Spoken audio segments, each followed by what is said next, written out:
இன்னைக்கு நாம தமிழ் திரைப்படமான திரௌபதி 2 படத்தோட ரிவ்யூ தான் பார்க்க போறோம். படத்தை இயக்கியிருக்காரு மோகன்ஜி அவர்கள்.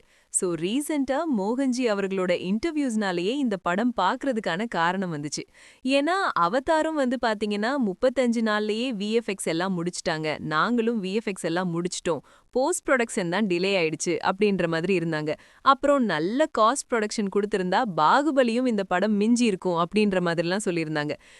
உண்மையாவே அந்த அளவுக்கு இந்த படமானது ட்ரீட் பண்ணப்பட்டிருக்கா? படம் எப்படி வந்திருக்குன்றத நாம டீடைலா ரிவ்யூல பார்க்க போறோம். ரிவ்யூக்கு போறதுக்கு முன்னாடி இந்த ரிவ்யூ ஆனது உங்களுக்கு பிடிச்சிருந்தா மறக்காம லைக் பண்ணுங்க, கமெண்ட் பண்ணுங்க, ஷேர் பண்ணுங்க.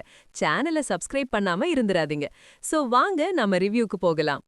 திரௌபதி 2 இந்த படத்துடைய கதைக்களமானது திருவண்ணாமலையில நடைபெறுது.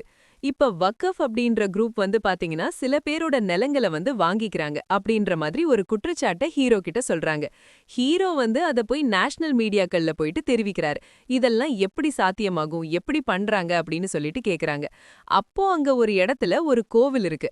அதோடைய நிறுவனர் பாத்தீங்கன்னா ஃபாரின்ல இருந்து வருவாரு. அவரோட பொண்ணு இறங்குறாங்க அப்படின்னு சொல்லிட்டு பொண்ணை காட்டுறாங்க. அந்த பொண்ணு பாத்தீங்கன்னா திரௌபதி கோவில் மாதிரி ஒரு இடத்துல இருக்க, இங்க உட்கார்ந்த உடனே அந்த பொண்ணு ஆளே மாறிடுறா. கேட்டா திரௌபதி வந்திருக்கு அப்படின்னு சொல்றாங்க. திரௌபதி இவர் எங்க இருந்து வந்தாரு, இவரு தான் என்னோட ஹஸ்பண்ட், இவரோட கதைய பத்தி நான் சொல்றேன் அப்படின்னு சொல்லிட்டு கதைய சொல்ல ஆரம்பிக்கிறாங்க. அதாவது ஒரு வரலாற்று சொல்ல ஆரம்பிக்கிறாங்க. திரௌபதிய பத்தின வரலாற்று சொல்ல ஆரம்பிக்கிறாங்க. அத நோக்கி தான் இந்த படமானது நகருது. இந்த படத்துடைய பாசிட்டிவ் அண்ட் நெகட்டிவ் பத்தி பேசுவோம். இந்த படத்துடைய பாசிட்டிவ்னா ஜிப்ரானுடைய பின்னணி இசையும் பாடல்களும் இந்த படத்துக்கு நல்லாவே ஒழிச்சிருக்கு. முக்கியமா பிஜிஎம் ஒர்க்ஸ் இந்த படத்துடைய அந்த சுவாரஸ்யமான சில விஷயங்களை நல்லாவே மெருகேத்தி காட்டியிருக்குன்னு சொல்லலாம். அதே மாதிரி பாடல்கள் கேட்கும்படியாவே ரொம்ப நல்லாவே இருந்ததா சொல்லியாகணும். அதே மாதிரி படத்துல ஒரு சில விஎஃப்எக்ஸ் பாத்தீங்கன்னா கொஞ்சம் நல்லாவே ஒர்க் அவுட் ஆயிருக்கு. அதே மாதிரி இடங்கள் தேர்ந்தெடுக்கப்பட்ட விஷயங்கள் எல்லாம் ரொம்ப நல்லாவே ஒர்க் அவுட் ஆயிருக்கு. அண்ட் காஸ்டியூம் டிசைனிங்கும் ஒரு சில இடங்கள்ல நல்லா ஒர்க் அவுட் ஆயிருக்கு. ஆனா இது மட்டும்தான் இந்த படத்துடைய நல்லது. இந்த படத்துல பிரச்சனை என்ன அப்படின்னு கேட்டீங்கன்னா, ஓப்பனிங்லே சொல்றேன், இது ஒரு ப்ராபகண்டா மூவி. ஏன் ப்ராபகண்டா மூவி அப்படின்னு சொல்றோம்னா, நாம எதுக்கு இப்ப இந்த சாவாவோ இல்ல அரிகர வீலமல்லுவோ, ஏன் துருவ நட்சத்திரம் கூட ஏன் இப்ப ப்ராபகண்டா சொல்றோம்னா, இப்போ இந்த நிலைமைக்கு இந்த படம் தேவையா அப்படின்ற ஒரு குவெஸ்டன் இருக்கு இல்லையா, அதுதான் இந்த படமும். ஏன்னா லிட்ரலி நீங்க சாவா படமும் சரி இல்ல அரிகர வீலமல்லுவும் சரி சொன்ன கதை பாத்தீங்கன்னா லிட்ரலி திரௌபதியோட கதை தான். இந்த திரௌபதி கதையை பேஸ் பண்ணி தான் இந்த 2 படங்களும் எடுக்கப்பட்டிருக்குன்னு கூட கரெக்டாவே சொல்லலாம். ஏன்னா இந்த படம் இந்த கதைக்களம் இப்போ சிச்சுவேஷனுக்கு தேவையா அப்படின்னு கேட்டீங்கன்னா இல்ல. ஏன்னா இப்போ நம்ம நாடு, நம்ம நிலம், நம்ம இடம் இருக்கிற நேரத்துக்கு இந்த மாதிரியான ப்ராபகண்டா படங்கள் எடுக்கும்போது வேற்றுமை தான் ஆகும், நிறைய பிரச்சனைகள் உண்டாகும். அத ஹைலைட் பண்றோம், அதாவது தமிழ் வரலாற்றில் மறைக்கப்பட்ட உண்மை அப்படின்னு சொல்றதுல அது கரெக்டா இல்ல. இப்ப எதுக்கு அது மறைக்கப்பட்டிருக்கு அப்படின்னு கேட்டீங்கன்னா தப்பில்லையே. இப்ப மறைக்கப்படுறதுனால சில நல்லது நடக்குதுல்ல, அதுதானே மெயின்.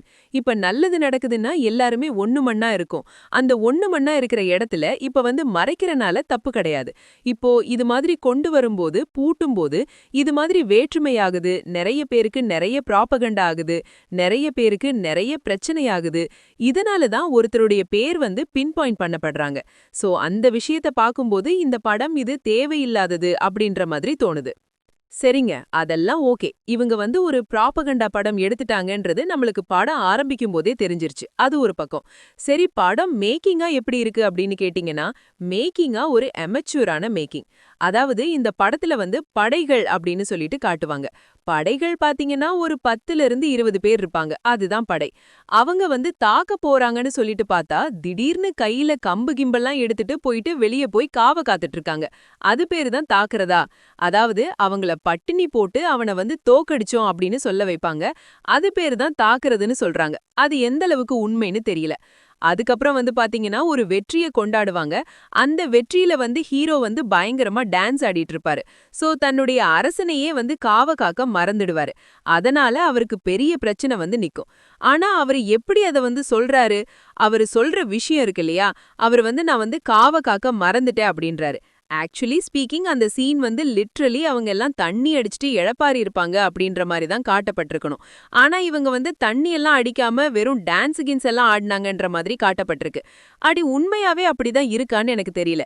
அது எப்படி இதை தவற விடுவாங்க? அந்த கொஸ்டினே பெரிய கொஸ்டினா இருக்கு. அண்ட் நிறைய இடங்கள்ல இந்த படத்துல விஎஃப்எக்ஸ் ஆனது ரொம்பவே நிறைய இடங்கள்ல கிளிஷேவா இருக்கு. முக்கியமா இந்த கோட்டையை தாண்டி வெளியே காட்டக்கூடிய இடங்கள் எல்லாமே கிரீன் மேட்ல எடுக்கப்பட்டிருக்கு. அண்ட் கோட்டையா காட்டப்பட்ட அந்த ஆர்ட் ஒர்க் பாத்தீங்கன்னா அது ஆர்ட் ஒர்க்னு அவ்வளோ கிளீனா தெரியுது. அதே மாதிரி அவுட்டோர்ல போற இடத்துலலாம் வந்து பாத்தீங்கன்னா அரசனையோட அந்த சேர்ஸ கொண்டு கொண்டு போயிருப்பாங்க. ஏம்பா அரசரா இருக்கலாம், அதுக்குன்னு இந்த சேர்ல தான் உட்காருவாரா அப்படின்னு கேட்க தூண்டுற அளவுக்கு இந்த படமானது இருக்கு. சரி, நடிப்பு ரீதியா அப்படின்னு பாத்தீங்கன்னா ரிச்சர்ட் ரிஷி அவரோட பெர்ஃபார்மன்ஸ் பெருசா இந்த படத்துல எடுபடவே இல்ல. ஆக்சுவலி அவருடைய கேரக்டரானது நிறைய வீரவசனங்கள் பேசுற மாதிரியா இருக்கட்டும், நிறைய ஸ்டண்ட் போடுற மாதிரியா இருக்கட்டும், அவரு வந்து பாத்தீங்கன்னா பெருசா ஆக்டிவாவே படம் ஃபுல்லாவே ஃபீல் ஆகல. தொடர்ந்து 4 படத்துல அவர் கூட நடிச்சிருக்காரு. ஆனா இப்ப வரைக்குமே அந்த ஆக்டிவ்னஸ் அப்படின்றது சுத்தமா ஃபீல் ஆகல. படத்துல அவருடைய போர்ஷன்ஸ் எதுவுமே எடுபடல. ஒரு வீக்கான கேரக்டர் இருக்கறனாலேயே இந்த படம் வந்து நம்மளுக்கு பெருசா கனெக்ட் ஆகலன்னு கூட சொல்லலாம். அத தாண்டி திரௌபதியா நடிச்ச அந்த பொண்ணு கேரக்டர் அவங்க வந்து பாத்தீங்கன்னா நல்லா நடிச்சிருந்தாங்க. அப்புறம் நட்டியோட கேரக்டர் அவரும் நல்லா நடிச்சிருந்தாரு. ஆனா இன்னுமே நிறைய விஷயங்களை இன்னும் டீடைலா காமிச்சிருக்கலாம். அதே மாதிரி ஃபர்ஸ்ட் ஹாஃப் போற வேகம் வந்து பாத்தீங்கன்னா ரொம்ப சோர்வுடையது. படத்துடைய ஃபர்ஸ்ட் ஹாஃப் ரொம்ப லென்த்தா போகுது. செகண்ட் ஹாஃப் சரி உட்கார்ந்து ஓரளவு பெருசா கொண்டு போயிருவாங்கன்னு பாத்தீங்கன்னா செகண்ட் ஹாஃப்ல தேவையில்லாத இடங்கள்ல பாடல்கள், தேவையில்லாத இடங்கள்ல ப்ராபகண்டா வசனங்கள் அப்படின்னு சொல்லிட்டு செகண்ட் ஹாஃபும் ஒரு பெரிய லென்த்தை இழுத்துடுறாங்க. ஆக்சுவலி செகண்ட் ஹாஃப் தான் ரொம்ப லென்த். அதனாலேயே நம்மளுக்கு வந்து ஒரு ஸ்ட்ரெச் ஃபீல் ஆகுது. அது மட்டும் இல்லாம சுவாரஸ்யமான ஸ்கிரீன் பிளேவும் அமையல. நம்ம சரி ப்ராபகண்டா படம் தான் பார்க்க வரோம், ஆனா அந்த ப்ராபகண்டா படத்துக்கு உண்டான ஸ்கிரீன் பிளே கூட சரி பெருசா அமைக்கப்படல. அமைச்சரான மேக்கிங் சிம்பிளா சொல்லணும்னா ஒரு மேக்கிங் எடுக்க தெரியாத மாதிரி இருந்தது படம் ஃபுல்லாவே. ஒரு ஷார்ட்ஸ் வந்து கண்டினியூட்டி ஃபீல் இல்ல. நமக்கு அந்த படம் வந்து ஒரு தாக்கம் ஏற்படணும். அந்த தாக்கமானது இந்த படத்துல சுத்தமா இல்ல. அதே மாதிரி மேக்கப் ஒர்க், ஆர்ட் ஒர்க் எதுவுமே பெருசா எடுபடல. சோ மொத்தத்துல இந்த படத்தை பார்க்கலாமா வேணாமா இல்ல கண்டிப்பா பார்த்தே தீரணுமா அப்படின்னு கேட்டீங்கன்னா உங்களுக்கு இந்த ப்ராபகண்டா படங்கள் எல்லாம் பிடிக்கும்னா இந்த படத்தை வேணா ட்ரை பண்ணுங்க.